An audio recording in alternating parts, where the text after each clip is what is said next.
And there are, of course, several political implications for the president coming out of that report.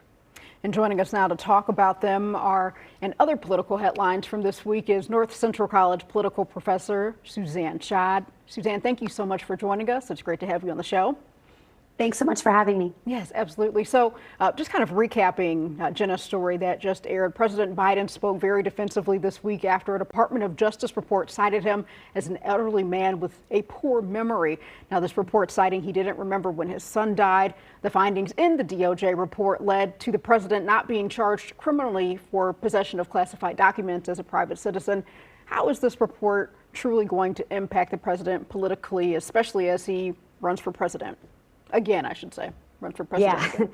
Yeah, it's tricky for President Biden now because already he's fighting against this narrative that he is an elderly man who, where his mental acuity is in question. And so the fact that the special counsel took it upon himself to write those things in the report that seemed to be unnecessary for his actual findings doesn't do President Biden any favors. I will note here, though, as we talk about some of the other stories from this week, that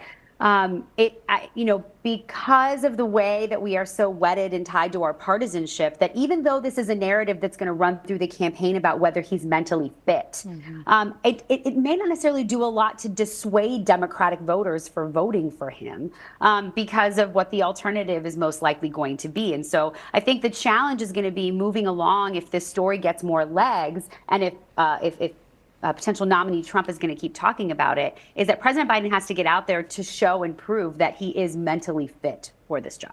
Okay. Do you feel like Americans need to be concerned about the findings in the report? So I would say here that the one thing that special counsel did very well was to note the differences in the cases between President Biden and, who was Vice President Biden at the time where the documents came from, and for former President Trump, right? That those distinctions are important, that when President Biden found the documents, he released all of them. He gave testimony. He was not combative or obstructive, which is very different from what happened with former President Trump's case. And so the special counsel said that there's nothing that warrants charges. And so in this matter, at least legally, this case is now closed. Okay. Professor, this week, justices on the U.S. Supreme Court heard oral arguments in the effort to disqualify Donald Trump from the ballot in Colorado. A majority of the justices appeared poised to side with Trump. What are the implications of this impending decision, and when can we expect it? Yeah, I mean, listening to the oral arguments, it didn't seem like any of the justices were particularly persuaded by the lawyers from Colorado about keeping President Trump off of the ballot. There were some interesting legal and constitutional questions, and bringing up some political questions about taking someone off of the ballot and what that would do for the voters and for potential backlash from that. And so what the voters, those in Colorado who brought the case, they want the court to rule by the end of this weekend.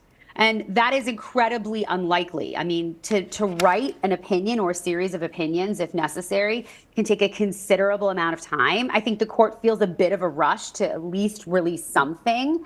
But the sooner that they can release it, the better to move on. I think it would be shocking if they sided with the voters of Colorado or those who brought the case, just based on the way that they reacted in the oral arguments. All right, and Professor, some Senate Republicans are threatening to block a bipartisan border bill, even though it was negotiated by fellow Republicans a day or so before. Why the quick change of mind, and where do we go from here? I mean, this was 4 months in the making to get this bill together, and it's not just funding for immigration. It's also the funding for Ukraine and for Israel. They're all tied together. If you remember that the Republicans said we won't consider any type of aid to Israel or Ukraine if we don't deal with the border issue. And so the turnaround came within a day, actually. And to be honest, most of it came from former President Trump saying, if you pass this legislation and I become president, we're going to have some trouble. You're going to have trouble working with me.